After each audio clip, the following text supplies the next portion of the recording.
we experience trauma, as we experience things that are painful and relationally difficult, the enemy comes and the enemy says, "What have you done?"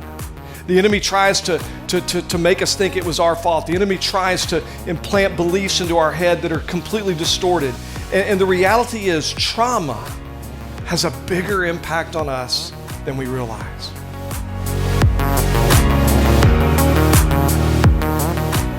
And yet God comes in the midst of that and says in Psalm 147:2 that God heals the brokenhearted and bandages up their wounds.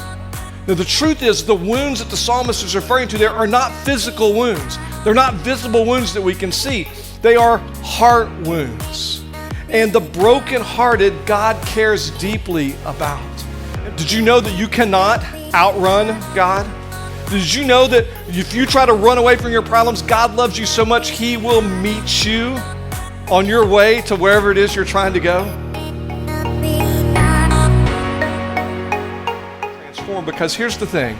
Jesus wants to transform our trauma. He doesn't want us to get past it. He doesn't want us to move on from it. He wants to transform it. Did all that stuff that happened to me as a kid just disappear? Did it go away? Did all my negative beliefs just all of a sudden change to positive beliefs? No. Those grave clothes were still there. They had to be dealt with. The bottom line is, no matter how good you look on the outside, if you got grave clothes on, you got grave clothes on. And you got to get rid of them. You can't just cover them up. You can't just pretend they're not there.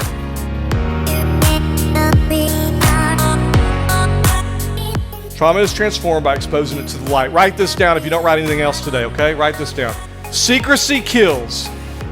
Honesty heals. Let me say that again. Secrecy kills. Honesty heals. I believe you're here today because God loves you deeply. And I believe God has brought you here today because He wants to stop you on your path as you try to outwork, outpray, out-Bible your past.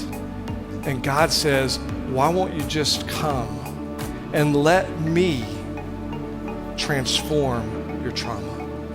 You're not...